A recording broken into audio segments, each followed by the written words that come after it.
کیا سمجھتے ہیں کہ کہیں دال میں کوئی کالا ہے, کہیں وہ اپنے ہی کیے ہوئے کسی ڈرامے پشیمان تو نہیں ہو رہے, یا اپنی سبکی مٹانے کے لیے تو بہت زیادہ تیزی نہیں دکھا رہے؟ پلوامہ میں بھی جو اٹیک ہوا تھا اس کے فوراً بعد الیکشن تھے.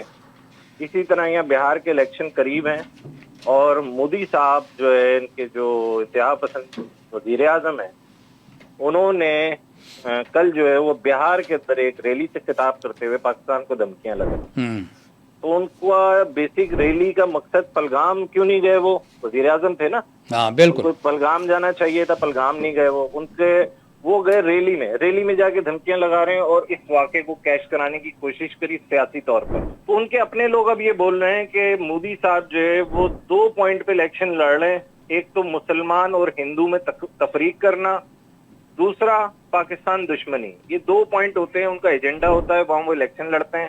الیکشن ہاریں یا جیتیں وہ تو ایک بات کی بات ہے, لیکن وہاں پر یہ مسائل جو ہو رہے ہیں وہ ہو اسی لیے رہے کہ ہندو انتہا پسند جو ان کی سرکار ہے اس وقت, مودی سرکار, وہ اس وقت تفریق ڈال رہی ہے, اور اس کا الزام انہوں نے پاکستان پہ لگا دیا.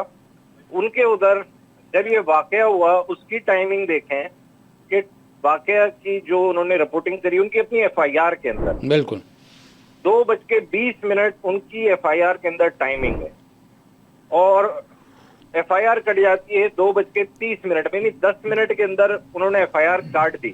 ان کو تعداد بھی نہیں پتا تھی, کچھ بھی نہیں پتا تھی, کون لوگ تھے, کدھر سے آئے تھے. 10 منٹ میں ان کو کس نے بتا دیا, کون سی ایسی گدڑ سنگی تھی کہ انہوں نے طے کر لیا کہ یہ واقعہ جو ہے وہ اس طریقے سے ہوا ہے.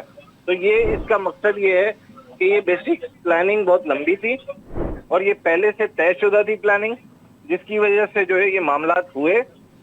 اور ہمیشہ کی طرح مودی سرکار نے وہی جو جس کو ہم کہتے ہیں کہ فالس فلیگ آپریشن کرا, اپنے ہی لوگوں کو انہوں نے مارا, اور اس کا الزام ود ان 5 منٹ پاکستان کے اوپر تھوپ دیا گیا, جس کی وجہ سے وہاں کے لوگ بھی اب ماشاءاللہ میں دیکھ رہا ہوں کہ بہت سارے انڈینز کے میں نے ویڈیوز دیکھے ہیں, بہت سارے وہاں کی خواتین مرد سب اب وہ مودی پہ سوال اٹھا رہے ہیں کہ ہر الزام تم پاکستان پہ ڈال دیتے ہو, جبکہ اگر یہ ہوا بھی ہے تو تمہاری اپنا سیکیورٹی لیب تھا, تمہاری اپنی سیکیورٹی کی ناکامی تھی. جس خطے میں تم نے آدھی فوج اپنی رکھی ہوئی نہیں, 8 لاکھ سے 9 لاکھ انڈین آرمی اس جگہ پر موجود ہے جس کو مقبوضہ کشمیر کہتے ہیں, جو انہوں نے قبضہ کر رکھا ہے 1947 کے بعد سے. ادھر تم 9 لاکھ فوج رکھ کر بھی حالات کو قابو نہیں رکھ سکتے. اٹ مینس یہ تمہارا سیکیورٹی لیب ہے, اس کا پاکستان سے کوئی تعلق بنتا ہی نہیں.